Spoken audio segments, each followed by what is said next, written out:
What I'm wanting to do is I'm wanting to reach through. So I'm even trying to get my inside hand high. Now, why am I doing that? Put it on your shoulder.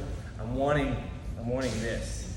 The higher my wrist is, the further he has to reach back, right? So the best thing to do if you can catch it is this knee shield. When it comes in, when they're here with the knee shield before they get butterfly, you want to smash it down, right? You want to keep it nice and low so I can get my wrist high. This is where he's going to reach around, and your elbow is separated from, my elbow is separated from my rib cage. So the higher I reach, the more he's going to be able to get his arm behind. It's the risk you're taking, right? But the further and higher my wrist is, the further back he's got to reach to get this thing. And I just need just enough, right? So when that reach happens, this is where you're going to reach through. And then oftentimes, come up to your knees a bit. So what I'm showing you guys, as I'm reaching through, imagine he's laying down. At this point, I've got a grip on the wrist and forearm. I take this hand and I spin it and I get a 2-on-1 grip. Now go back down. And now I've literally here, he cannot Kimura me because I've got his arm. I've got the arm that he needs to push into my hip. And I've got a 2-on-1 grip on it. Now at this point, I can start coming around.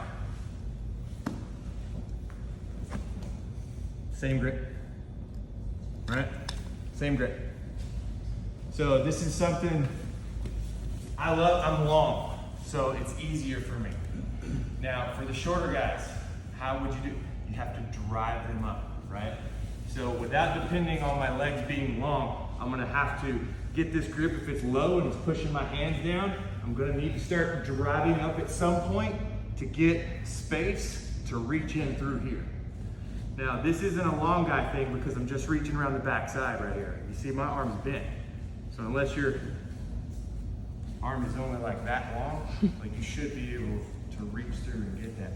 You may have to pick them up a little bit. See how it's just, but it's kind of easy. It's just dropping that shoulder a little and then getting a good grip. And then I just, at that point, if I pull it out, great. Now I can play around with it. But you're going for this backside 5-0 grip to keep your shoulder from getting rolled out of place. Once you don't even have to grab it. Once you get a fist in there, you can just plant that fist on the ground and he cannot push that into your hip if this is here. Just block it. It's a little pinhole. Don't put a pin in it. Questions on this? So if you're getting Kimura, do this. And if you're at a tournament and I tell you to do this, do it. Questions?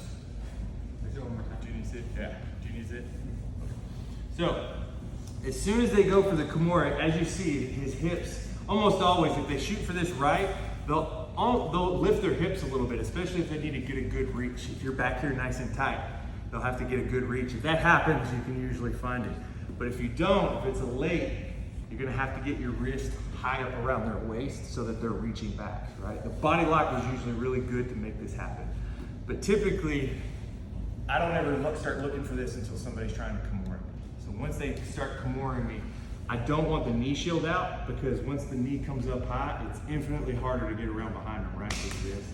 So as soon as the knee shield's there, I'll get heavy on it, and then you especially can drive up. And once you drive up a little bit and this elbow reaches back, you're just gonna put that hand in there, just cup it in, right? Keep my thumb up, cup it in. You can lay back down on it if you want because now you're set. It's really difficult to push because I've got a lock here, and now I can start either freeing my legs if I need to, and if I can step up and get a hook in, I can just come on around, and I'm right here, guys. Questions on this? 1, 2.